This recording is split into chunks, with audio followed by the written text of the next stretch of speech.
1장. 불안한 출발. 준식의 결혼은 축복이 아니라 책임이었다. 회사에서 늘 성실하고 묵묵히 일하던 그는 어느 날 동란이라는 연상 동료의 집요한 시선과 압박 속에 서 있었다. 그녀는 강했고 원하는 것은 반드시 주려는 사람이었다. 처음에는 단순한 호감이라 여겼지만 곧 임신이라는 현실이 찾아왔다. 결혼을 준비할 마음의 여유도 사랑의 설렘도 없이 그는 무대 뒤에서 갑자기 끌려 나온 배우처럼 결혼식장에 서 있었다. 축하의 박수 소리조차 그의 귀에는 마치 비웃음처럼 들려왔다. 내가 준비가 된 걸까? 밤마다 이불 속에서 속삭이는 그의 의문은 대답 없는 메아리로 돌아왔다. 결혼 반지를 끼운 손가락이 낯설었고 신혼집의 모든 가구가 어색했다. 아침마다 거울 속 자신을 바라볼 때마다 그는 마치 다른 사람의 인생을 살고 있는 듯한 착각에 빠졌다. 동란은 임신 기간 내내 강했다. 입덧으로 고생하면서도 회사 일을 놓지 않았고 준식에게 예비 아버지로서의 책임감을 끊임없이 강조했다. 그녀의 단단함 앞에서 준식은 더욱 작아졌고 자신의 불안감을 드러내는 것조차 부담스러웠다. 결혼식 준비 과정에서도 마찬가지였다. 예식장 선택부터 피로연 메뉴까지 모든 것이 동란의 주도하에 이루어졌다. 준식은 그저 고개를 끄덕이며 따라갈 뿐이었다. 친구들이 신랑이 너무 얌전하다며 농담을 던질 때마다 그는 억지로 웃어야 했다. 신혼여행지에서도 동란은 계획표를 꼼꼼히 짜왔다. 준식이 좀 더 여유롭게 다녀도 되지 않을까라고 제안했을 때 그녀는 계획 없이 움직이면 시간 낭비야라고 단호히 말했다. 그 순간 준식은 앞으로의 결혼 생활이 어떨지 예감할 수 있었다. 2장. 소중한 선물. 그러나 운명은 아이의 모습으로 다가왔다. 딸 지수. 작고 따뜻한 손가락이 그의 손을 움켜쥐던 순간 그는 처음으로 눈물을 흘렸다. 아빠. 그 한마디는 결혼의 불안과 두려움을 한순간 덮어버렸다. 아이의 첫 미소, 첫 걸음마, 첫 말. 모든 순간이 기적처럼 느껴졌다. 지수가 초등학교 2학년이 될 때까지 그들의 집은 웃음으로 가득했다. 아침밥상에서 들려오는 아이의 제잘거림, 주말마다 함께 떠나는 소풍. 준식은 그때 처음으로 깨달았다. 아, 이게 가족이라는 거구나. 그의 마음은 안도와 감사로 채워졌다. 딸과 함께하는 시간들은 그에게 진정한 행복을 선사했다. 지수가 유치원에서 그린 가족 그림 속에서 웃고 있는 아빠의 모습을 볼 때 준식은 자신이 정말 좋은 아버지가 되었다고 느꼈다. 아이 덕분에 동란과의 관계도 안정되어 보였고 평범하지만 따뜻한 가정을 이루었다고 믿었다. 주말이면 새 가족이 함께 공원에 나가고 지수의 자전거 연습을 도와주며 웃음꽃이 피었다.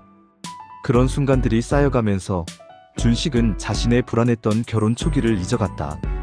이제는 정말 행복한 가정을 이룬 것 같았다.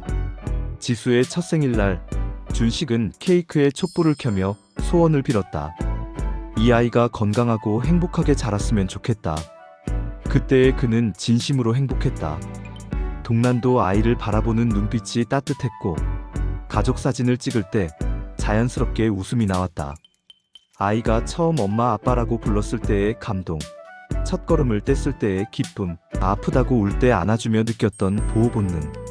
이 모든 것들이 준식에게는 새로운 세상이었다. 회사에서 힘든 일이 있어도 집에 와서 지수의 웃는 얼굴을 보면 모든 피로가 사라졌다. 동란도 그 시절에는 좋은 엄마였다. 밤에 아이가 울면 먼저 일어나 달래주고 이유식을 정성스럽게 만들어주었다. 준식은 그런 아내의 모습을 보며 자신의 결혼이 그래도 괜찮았다고 안도했다. 3장. 깨진 평온. 그러던 어느 저녁 동란에게서 전화가 왔다. 오늘은 동호회 모임 때문에 늦을 것 같아. 별일 아니라고 생각했다. 하지만 몇 분 후 다시 울린 전화. 실수로 눌린 버튼 너머로 들려온 목소리. 낯선 남자의 웃음. 그리고 아내의 낮은 속삭임. 그 이름은 동우. 같은 동호회 회원이자 최근 자주 들려오던 이름. 순간 세상이 기울었다. 준식은 핏줄이 얼어붙는 듯한 공포와 배신감을 느꼈다. 그날 밤 집으로 돌아온 아내의 얼굴을 똑바로 볼 수 없었다. 평소처럼 늦었어. 미안해라고 말하는 동란의 목소리가 거짓으로 들렸다. 그날 밤부터 준식의 잠은 깊지 못했다. 동란이 잠든 옆에서 그는 천장을 바라보며 떠오르는 의심들을 정리하려 했다. 혹시 자신이 잘못 들었을 수도 있다고, 오해일 수도 있다고 스스로를 달랬지만 가슴 한편의 불안은 쉽게 사라지지 않았다. 며칠 뒤 동란이 또다시 동호회 모임이 있다고 했을 때 준식의 마음은 더욱 무거워졌다. 그녀가 집을 나서는 뒷모습을 바라보며 그는 처음으로 아내를 의심하고 있는 자신을 발견했다. 동호회 활동이 잦아진 것은 지수가 초등학교에 입학한 후부터였다. 처음에는 새로운 취미 생활을 가져보고 싶다며 시작한 일이었다. 준식도 아내가 집에서만 있는 것보다 바깥 활동을 하는 것이 좋다고 생각했다. 하지만 점점 모임 횟수가 늘어가고 귀가 시간도 늦어지기 시작했다. 오늘은 회원들과 뒤풀이가 있어서, 이번 주말에는 야외 촬영이 있다고 해서. 동란의 설명은 언제나 그럴듯했다. 준식은 의심할 이유를 찾을 수 없었다. 오히려 아내가 활기차 보이는 것이 좋았다. 하지만 그 전화 이후로 모든 것이 달라 보이기 시작했다. 동란이 화장에 더 신경 쓰는 것, 새로운 옷을 자주 사는 것, 휴대폰을 항상 뒤집어 놓는 것. 이 모든 것들이 의심의 근거로 보였다. 사장, 배신의 그림자. 며칠이 흘렀다. 그러나 준식의 눈은 날카로워졌다. 동란의 휴대폰, 늦어지는 귀가, 설명할 수 없는 미소. 부정하려 했지만 증거는 늘어갔다. 메시지의 흔적, 일정의 어긋남, 그녀의 시선 속 낯선 그림자. 설마 아닐 거야? 스스로를 속이려 했지만 그의 가슴은 점점 무너졌다. 동란의 행동 패턴이 변하기 시작했다. 예전에는 집에 오면 바로 편한 옷으로 갈아입었는데 이제는 화장을 지우지 않은 채 오랫동안 휴대폰을 들여다보았다. 전화가 오면 다른 방으로 가서 받거나 문자 알림음이 울리면 재빠르게 확인하고는 화면을 뒤집어 놓았다. 밤마다 지수의 웃음이 떠올랐다. 아이의 천진한 얼굴을 보며 분노를 삼켰지만 잠자리에 누우면 죄책감과 배신감이 목을 조여왔다. 아무것도 모르는 딸 앞에서 평정심을 유지하는 것이 점점 어려워졌다. 어느 날 저녁 지수가 엄마는 왜 요즘 자주 안 와? 라고 물었을 때 준식은 대답을 찾을 수 없었다. 아이의 순진한 질문이 그의 가슴을 더욱 아프게 했다. 준식은 동란의 일거수일투족을 관찰하기 시작했다. 그녀가 샤워할 때 휴대폰을 확인하고 싶은 충동에 시달렸지만 그럴 용기는 없었다. 대신 작은 변화들을 하나하나 기억해 두었다. 새로 산 립스틱, 평소보다 자주 하는 헤어샵 방문, 운동을 시작했다는 핑계로 늦어지는 퇴근. 어느 날 밤 동란이 샤워하는 동안 그녀의 휴대폰에서 메시지 알림이 울렸다. 준식은 화면을 보려고 했지만 잠금 화면 때문에 내용을 확인할 수 없었다. 다만 발신자 이름이 동욱이라는 것만 확인할 수 있었다. 그 순간 준식의 심장은 거의 멈출 듯 뛰었다. 동란이 샤워를 마치고 나오자 준식은 아무 일 없다는 듯 텔레비전을 보고 있었다. 하지만 그의 손은 떨리고 있었고 화면의 내용은 전혀 머리에 들어오지 않았다. 5장 진실의 균열. 결국 동란은 동욱과의 관계를 잠시 끊었다. 그러나 준식은 그 과정에서 더 큰 상처를 입었다. 사실 너는 내 첫사랑이 아니야. 나는 안정이 필요했어. 그녀의 고백은 칼처럼 그의 가슴을 베었다. 자신은 사랑의 대상이 아니라 실패한 사랑 뒤에 택해진 대체자였음을 알게 된 순간 세상은 또 한 번 무너졌다. 그동안 믿어왔던 모든 것들이 거짓이었다는 깨달음은 준식을 절망에 빠뜨렸다. 결혼 초기의 불안감이 정당한 직감이었음을 뒤늦게 깨달았다. 동란에게 자신은 편의상 선택된 남편이었고 진정한 사랑을 받은 적이 없었다. 그럼 우리 지수는? 우리 결혼은 뭐야? 준식의 목소리는 떨렸다. 동란은 고개를 돌렸고 그 침묵이 모든 것을 말해주었다. 아이마저도 계획된 것이 아니라 상황에 떠밀린 결과였다는 것을. 그날 밤 준식은 지수의 잠든 얼굴을 한참 바라보았다. 순수하고 아름다운 딸만이 이 혼란 속에서 유일한 진실이었다.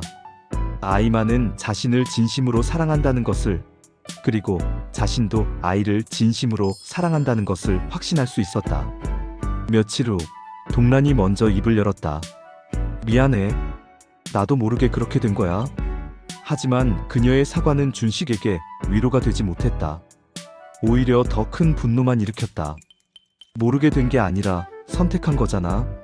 동란은 처음으로 자신의 과거를 털어놓기 시작했다. 대학 시절 첫사랑, 그와의 이별, 그 후의 방황, 그리고 준식과의 만남이 그저 안정적인 선택이었다는 고백. 모든 진실이 드러나면서 준식은 자신이 얼마나 순진했는지 깨달았다. 그럼 처음부터 나를 사랑한 적이 없다는 말이야?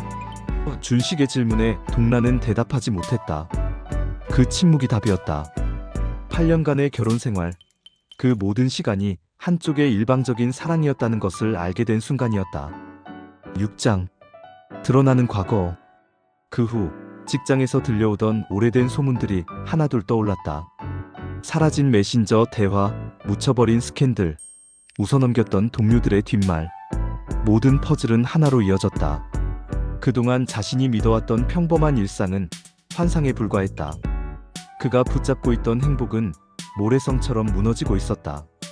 동료들의 시선이 달라 보이기 시작했다. 예전에는 무심코 넘겼던 말들이 이제는 의미심장하게 들렸다. 준식이 형 부인 참 강하시죠. 동란씨 인맥 정말 넓으시더라. 요즘 동호회 활동 열심히 하시나 봐요. 이 모든 말들 뒤에 숨겨진 진실을 이제서야 깨달았다. 회사 화장실에서 우연히 들은 후배들의 대화는 그에게 결정타였다. 선배 부인 예전부터 그런 소문 있었잖아요. 근데 선배는 정말 몰랐나 봐요. 너무 순진해.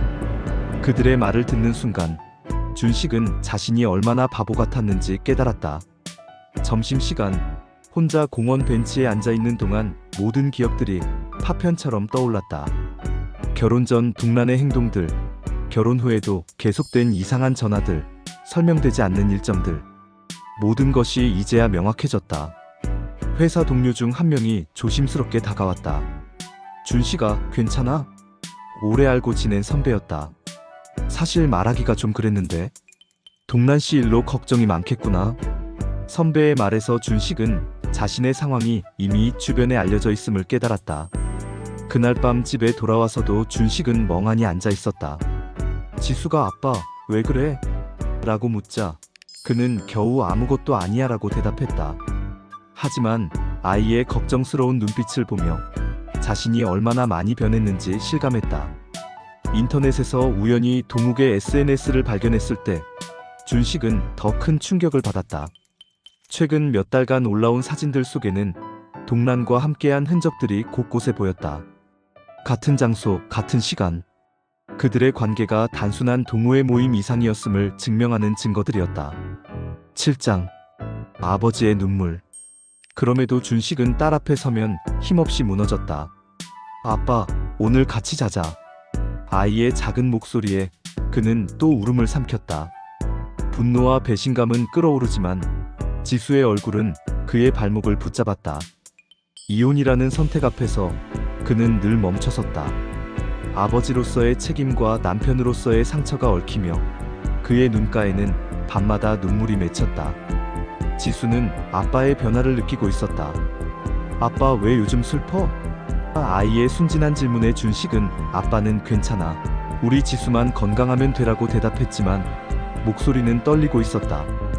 밤마다 지수와 함께 책을 읽어주며 준식은 이 아이에게 상처를 주지 않으려면 어떻게 해야 할지 고민했다. 부모의 싸움을 보여주고 싶지 않았고 가정의 해체라는 충격을 주고 싶지도 않았다. 하지만 동시에 거짓된 가정에서 계속 살아가는 것도 아이에게 좋지 않다는 생각이 들었다. 주말마다 지수와 단둘이 나들이를 나가며 준식은 아이에게 아빠가 지수를 얼마나 사랑하는지 알지? 라고 반복해서 말했다. 혹시 앞으로 어떤 일이 생기더라도 자신의 사랑만은 변하지 않는다는 것을 아이가 기억했으면 했다. 어느 날 저녁 지수가 학교에서 그린 그림을 보여주었다. 3명이 손을 잡고 웃고 있는 가족 그림이었다. 엄마, 아빠, 나야. 우리 가족 예쁘지? 아이의 밝은 목소리를 들으며 준식은 가슴이 미어지는 것을 느꼈다. 그날 밤 지수가 잠든 후 준식은 그 그림을 한참 바라보았다. 아이가 그린 행복한 가족의 모습과 현실 사이의 괴리가 너무 컸다. 과연 이 아이를 위해 무엇이 최선일까? 거짓된 평화를 유지하는 것일까? 아니면 진실을 직면하는 것일까? 상담센터에 전화를 걸어보기도 했다. 아이가 있는 상황에서 이혼을 고려할 때 가장 중요한 것은 무엇인가요? 상담사는 무엇보다 아이의 심리적 안정이 중요하다고 답했다. 하지만 그 답이 준식에게는 더 큰 혼란만 가져다 주었다. 8장. 끝나지 않은 질문. 시간은 흘렀다. 그러나 동란과 동욱의 관계가 정말 끝난 것인지 아니면 잠시 멈춘 것인지 알 수 없었다. 지수의 환한 미소와 아내의 거짓된 얼굴이 겹쳐질 때마다 준식은 스스로에게 물었다. 나는 이 결혼을 이어가야 할까? 아니면 이제 끝내야 할까? 그의 눈앞에 답 없는 질문만이 끝없이 맴돌았다. 사랑 없는 결혼을 지속하는 것이 과연 옳은 일일까? 아니면 아이를 위해서라도 이 모든 것을 참고 견뎌야 할까? 매일 아침 일어나서 거울을 보며 준식은 자신에게 묻는다. 오늘도 이 가면을 써야 하나? 평범한 남편, 행복한 아버지의 역할을 연기하는 것이 점점 버거워지고 있다. 동란은 예전보다 집에 일찍 들어오려 노력하고 있다. 하지만 그녀의 눈빛에서 진정한 사랑을 찾을 수는 없다. 그저 상황을 무마하려는 의무감만이 느껴질 뿐이다. 밤늦게 지수의 잠든 모습을 바라보며 준식은 또다시 같은 질문을 되낸다. 이 아이의 행복을 위해서는 어떤 선택이 옳을까? 거짓된 평화 속에서 자라는 것이 나을까? 아니면 진실 속에서 상처받더라도 정직한 삶을 보여주는 것이 나을까? 답은 여전히 찾을 수 없다. 다만 매일매일 그는 지수와 함께하는 소중한 시간들을 놓치지 않으려 노력한다. 어떤 선택을 하든 아이에 대한 사랑만은 변하지 않을 것이라는 확신을 가지고 어느 날 아침 지수가 아빠, 우리 가족은 계속 함께 있을 거지? 라고 물었다. 그 순간 준식은 말문이 막혔다. 물론이야 지수야. 아빠는 항상 지수 곁에 있을 거야. 그렇게 대답하면서도 그는 자신이 약속할 수 있는 것이 무엇인지 확신할 수 없었다. 동란과의 대화는 점점 줄어들고 있다. 아이 교육 문제나 집안일에 관한 필수적인 대화 외에는 거의 말을 섞지 않는다. 그녀도 이런 상황이 편하지 않은 듯 가끔 무언가 말하려다가 망설이는 모습을 보인다. 우리 이대로 괜찮을까? 어느 날 밤 동란이 조심스럽게 말을 꺼냈다. 준식은 고개를 들어 그녀를 바라보았다. 그 순간 두 사람의 눈이 마주쳤지만 어느 쪽도 먼저 답하지 못했다. 결혼 상담을 받아볼까 하는 생각도 들었다. 하지만 상담으로 해결될 수 있는 문제인지 의문이었다. 사랑이 없었던 시작, 배신으로 점철된 과정. 이 모든 것을 어떻게 회복할 수 있을까? 준식은 법률 상담도 알아보았다. 이혼 시 양육권 문제, 재산 분할, 아이에게 미칠 영향. 현실적인 문제들을 하나씩 따져보니 더욱 복잡했다. 무엇보다 지수가 받을 상처가 가장 걱정되었다. 그렇게 하루하루가 지나간다. 답 없는 질문들과 함께 준식의 시간은 멈춰선 듯하다. 하지만 지수는 계속 자라고 있고 그 아이만은 여전히 아빠를 향해 환하게 웃고 있다. 그 미소만이 이 모든 혼란 속에서 준식이 붙잡을 수 있는 유일한 희망이다. 2부 1장. 무너진 믿음. 시간은 흘렀지만 준식의 상처는 아물지 않았다. 아내의 작은 행동 하나에도 그의 마음은 흔들렸다.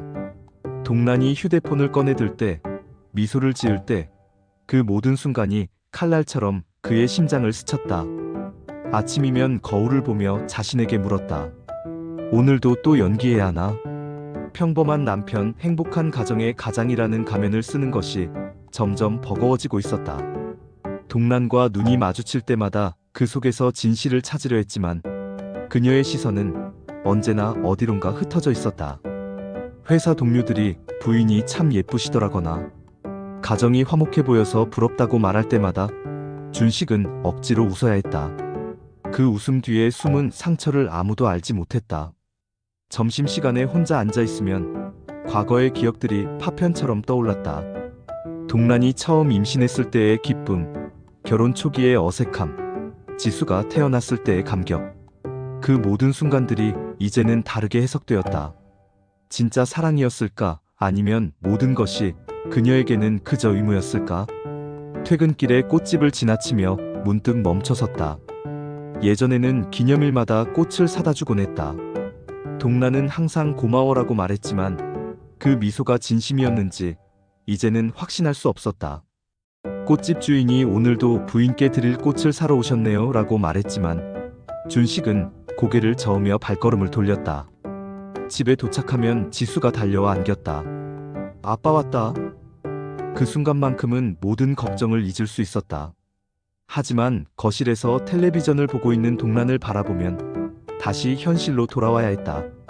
그녀는 예전처럼 어서와 고생했어라고 말하지만 그 말 속의 따뜻함은 사라진 지 오래였다. 2장 숨겨진 고백. 지수의 생일을 앞두고 우연히 서랍 속에서 오래된 편지 한 장을 발견했다. 종이 위에는 낯선 문장이 남아 있었다. 그때 너를 잃지 않았다면 지금의 나는 없었을 거야. 붓으로 꾹꾹 눌러 쓴 글씨는 과거의 그림자를 다시 끌어올렸다. 그녀가 진정으로 사랑했던 사람은 따로 있었다는 사실. 그리고 자신은 그 빈자리를 채운 대체자였다는 진실. 편지를 쥔 손이 떨렸다.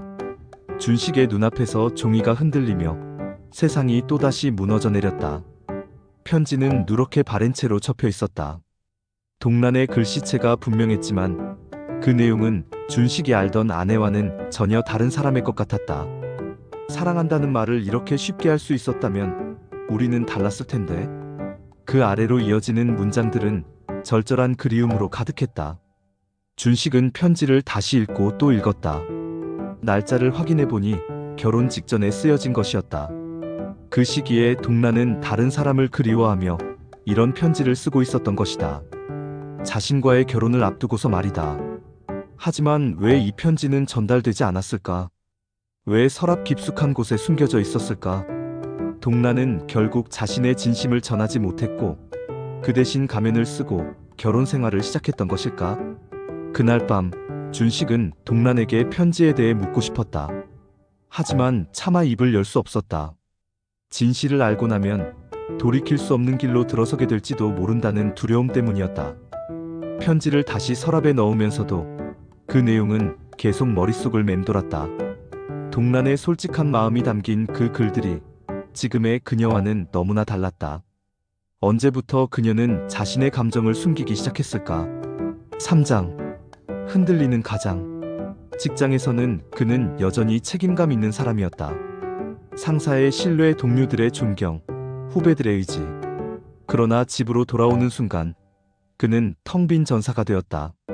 식탁 위에는 음식이 놓여 있었지만 대화는 사라졌다. 아내는 휴대폰을 내려놓지 않았고 그의 눈빛은 공허하게 흔들렸다. 세상 모두가 칭찬하는 가장, 그러나 집안에서는 무너져가는 남자.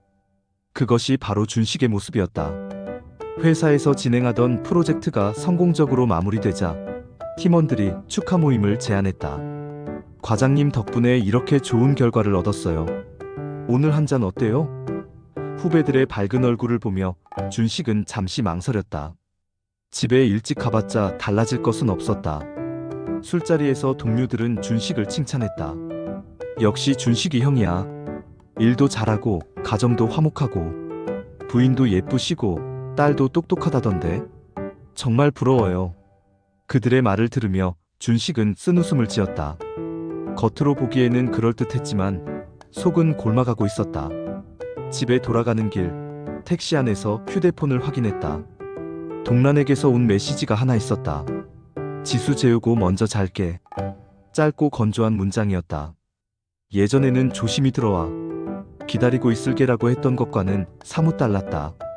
현관문을 열고 들어서니 집안이 조용했다. 거실에는 지수의 장난감들이 어지럽게 놓여 있었고 식탁에는 저녁 설거지가 그대로 남아 있었다. 예전의 동란이라면 절대 그대로 두지 않았을 텐데. 안방 불이 꺼져 있는 것을 보고 준식은 소파에 앉았다. 혼자만의 시간이 오히려 편했다.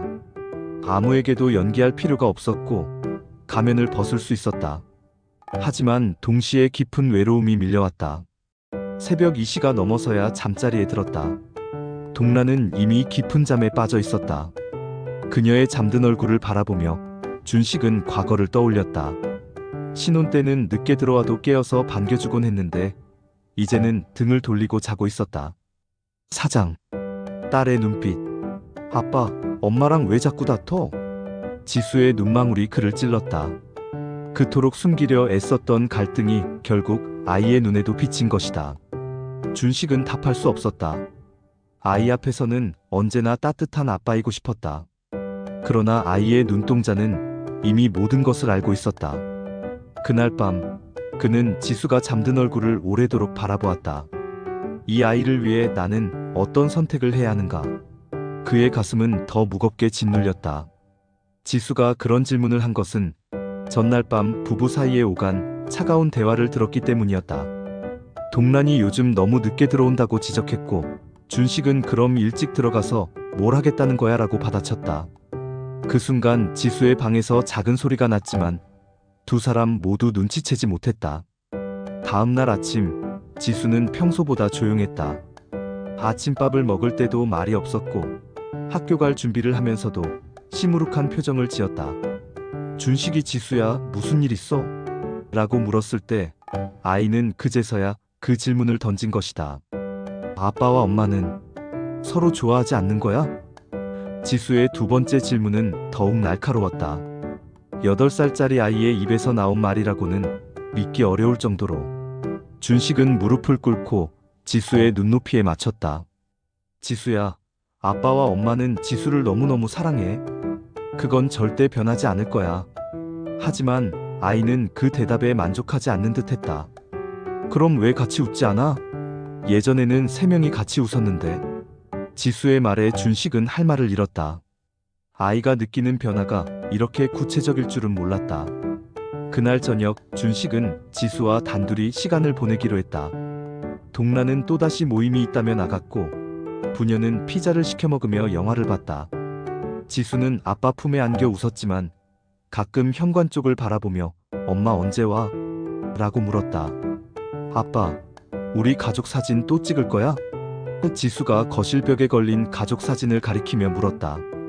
그 사진은 지수가 6살 때 찍은 것으로 세 사람 모두 환하게 웃고 있었다. 물론이지. 지수가 더 예뻐졌으니까 새로 찍어야겠다.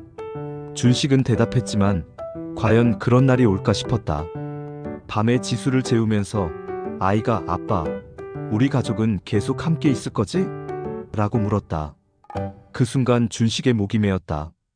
그럼 아빠는 항상 지수 곁에 있을 거야. 적어도 그것만은 진심이었다. 지수가 잠든 후 준식은 아이의 그림 일기장을 펼쳐봤다.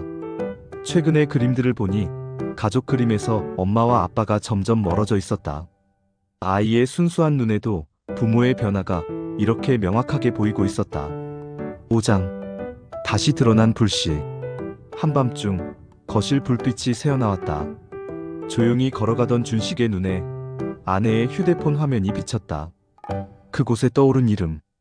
동우. 익숙하고도 낯선 이름. 잠시 멈췄던 불륜의 불씨가 다시 타오르는 걸까? 아니면 단순한 우연일까? 확신은 없었다. 그러나 그의 가슴은 또다시 무너졌다. 믿음이 무너진 자리에 불안과 분노만이 자라났다. 동란은 거실 소파에 앉아 휴대폰을 보고 있었다. 시계를 보니 새벽 1시가 넘은 시간이었다. 이상했다. 평소 일찍 자는 그녀가 이 시간에 깨어있는 것도, 거실에서 휴대폰을 보고 있는 것도. 준식은 발소리를 죽이며 복도에 서서 그녀를 지켜봤다. 동란의 표정이 평소와 달랐다. 뭔가 간절하면서도 조심스러운 모습이었다. 휴대폰 화면을 보며 때로는 미소를 짓고 때로는 심각한 표정을 지었다. 문득 동란이 고개를 들었다. 준식은 재빨리 몸을 숨겼지만 이미 늦었다. 당신 깨어 있었어? 동란의 목소리에는 당황스러움이 묻어 있었다. 화장실 갔다 오는데 너 왜 안 자? 라고 물었지만 동란은 명확한 답을 하지 않았다. 잠이 안 와서 그냥. 그녀가 휴대폰을 뒤집어 놓는 것을 보며 준식은 더욱 의심스러워졌다. 다음 날 기회를 노려 동란의 휴대폰을 확인하려 했지만 쉽지 않았다. 그녀는 평소보다 더 조심스럽게 폰을 관리했고 잠금 비밀번호도 바꾼 것 같았다. 이전에는 지수 생일을 비밀번호로 쓰곤 했는데 더 이상 통하지 않았다. 며칠 뒤 동란이 또다시 모임이 있다며 나갔다. 동호회 정기 모임이 있어서 좀 늦을 것 같아. 예전처럼 자연스럽게 말했지만 준식의 귀에는 거짓으로 들렸다. 그날 밤 동란이 돌아온 시간은 11시가 넘었다. 평소 모임이라면 9시 전에는 들어오곤 했는데 유난히 늦었다. 모임이 길어졌구나 라고 말했지만 그녀의 대답은 둘이 뭉실했다. 네, 오늘은 회원들과 이야기할 게 많아서요. 동란의 목소리가 평소와 달리 떨리는 것 같았다. 화장이 조금 번진 것도 이상했다. 울었던 걸까? 아니면 다른 이유가 있었던 걸까? 그날 밤 준식은 잠들지 못했다. 옆에서 잠든 동란을 바라보며 온갖 상상이 머릿속을 스쳐갔다. 정말 단순한 모임이었을까?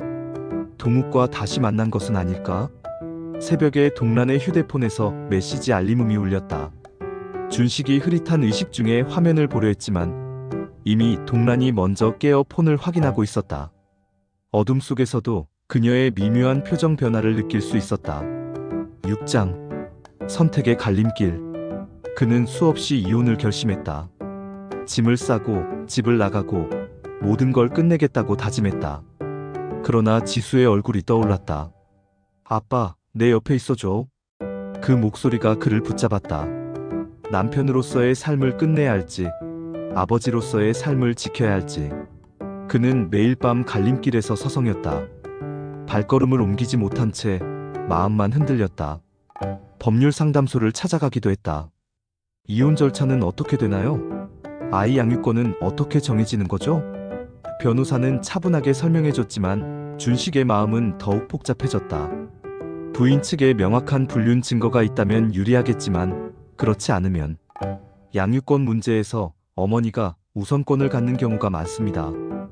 변호사의 말에 준식은 절망했다. 지수를 잃을 수도 있다는 두려움이 엄습했다. 집으로 돌아오는 길에 부동산을 둘러보기도 했다. 혼자 살 수 있는 작은 원룸들을 보며 새로운 삶을 상상해봤다. 하지만 매번 지수의 얼굴이 떠올라 발걸음을 돌려야 했다. 어느 날 밤 정말로 가방을 쌌다. 몇 벌의 옷과 필수품들을 넣고 현관까지 나갔다. 하지만 문고리를 잡은 손이 떨렸다. 이렇게 나가면 정말 끝인 것일까? 그때 지수의 방에서 작은 움직임이 들렸다. 아이가 화장실에 가려고 일어난 것 같았다. 아빠? 지수의 졸린 목소리가 들렸다. 준식은 재빨리 가방을 숨기고 응, 지수야. 화장실 가? 라고 대답했다. 화장실에서 나온 지수가 아빠에게 다가와 안겼다. 아빠, 어디 가려고 했어? 아이의 직감은 예리했다. 아니야, 그냥 잠시 나갔다 오려고 했어. 거짓말이었지만 어쩔 수 없었다. 아빠는 어디도 가지 마. 지수가 무서워. 아이의 말에 준식의 가슴이 미어졌다. 그날 밤 그는 지수와 함께 잠들었다. 아이의 작은 손을 잡고 있으니 모든 결심이 흔들렸다. 며칠 후 친구 민우에게 고민을 털어놓았다. 너라면 어떻게 하겠어? 아이 때문에 참고 살 것 같아? 아니면 정말 이혼할 것 같아? 민우는 한참을 고민하더니 쉽지 않은 문제네. 하지만 준식아, 네가 불행하면 지수도 불행해질 거야 라고 말했다. 그럼 이혼하라는 거야? 그건 아니고 일단 동란이랑 진짜 대화를 해봐. 모든 걸 털어놓고 말이야. 그래도 안 되면 그때 다른 방법을 생각해도 늦지 않을 것 같은데. 민우의 조언에 일리가 있었다. 하지만 과연 동란이 진실을 말할까? 그리고 설령 모든 걸 털어놓는다 해도 이미 깨진 믿음을 회복할 수 있을까? 7장 무너진 저녁 식탁. 한때 웃음소리 가득하던 저녁 식탁은 이제 전쟁터였다. 젓가락 부딪히는 소리만 울리고 대화는 사라졌다. 지수조차 말을 아꼈다. 한 가정의 풍경이 어떻게 이렇게까지 변했을까? 준식은 식탁에 앉아 과거를 떠올렸다. 아내의 웃음, 아이의 제잘거림, 함께하던 평범한 나날들. 그 모든 기억이 이제는 조각난 거울처럼 아프게 다가왔다. 저녁 6시, 식탁에 둘러앉은 세 가족의 모습은 예전과 같았다. 하지만 분위기는 전혀 달랐다. 동란은 지수의 숟가락질을 챙기면서도 시선은 어디론가 흘렸고, 준식은 밥을 씹으면서도 맛을 느낄 수 없었다. 지수야, 오늘 학교에서 뭐 했어? 준식이 억지로 대화를 시작했다. 미술 시간에 가족 그림 그렸어.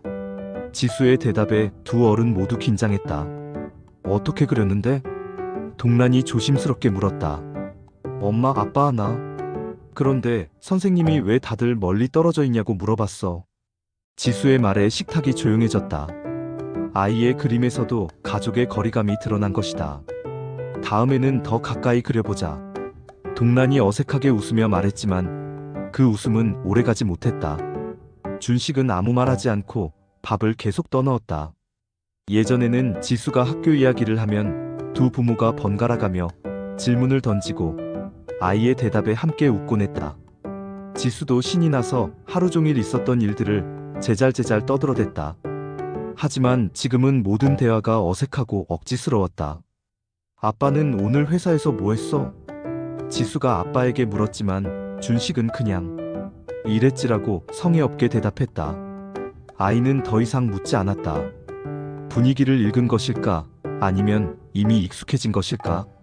식사 중간에 동란의 휴대폰이 울렸다. 그녀는 화면을 확인하더니 잠깐만이라고 하며 다른 방으로 갔다. 준식과 지수만 남은 식탁은 더욱 조용해졌다. 아빠, 엄마가 요즘 전화 많이 받는 것 같아. 지수의 말에 준식은 젓가락을 놓았다. 아이까지 그런 걸 느끼고 있었다니. 그냥 친구들이랑 이야기하는 거겠지. 동란이 돌아왔을 때는 이미 식사가 거의 끝나갈 때였다. 누구 전화였어? 준식이 물었지만 그냥 동호회 사람이라는 짧은 대답만 돌아왔다. 더 이상 캐묻고 싶지 않았다. 설거지를 하면서도 세 사람은 각자의 일을 했다. 지수는 숙제를, 동란은 또다시 휴대폰을, 준식은 텔레비전을 봤다. 같은 공간에 있으면서도 서로 다른 세계에 살고 있는 것 같았다. 8장. 끝나지 않은 삶. 결국 답은 나오지 않았다. 그는 여전히 아버지였고 동시에 상처 입은 남편이었다. 아내와 동욱의 관계가 정말 끝난 것인지 앞으로 또다시 반복될 것인지 그는 알 수 없었다. 그저 한 가지 분명한 것은 그의 삶이 더 이상 예전으로 돌아갈 수 없다는 사실. 지수의 웃음과 아내의 그림자 사이에서 준식은 오늘도 끝나지 않은 질문을 되뇌었다. 나는 어떤 삶을 선택해야 할까? 몇 달이 더 흘렀다. 계절은 바뀌었지만 준식의 마음속 겨울은 끝나지 않았다. 동란의 행동은 조금씩 예전으로 돌아가는 것 같기도 했다. 모임 횟수가 줄어들었고 집에 있는 시간이 늘어났다. 하지만 그것이 진정한 변화인지 아니면 그저 상황을 모면하려는 연기인지 알 수 없었다. 어느 날 아침 지수가 아빠, 우리 가족여행 가자라고 제안했다. 친구들은 다 가족여행 다녀왔다는데 우리는 왜 안 가?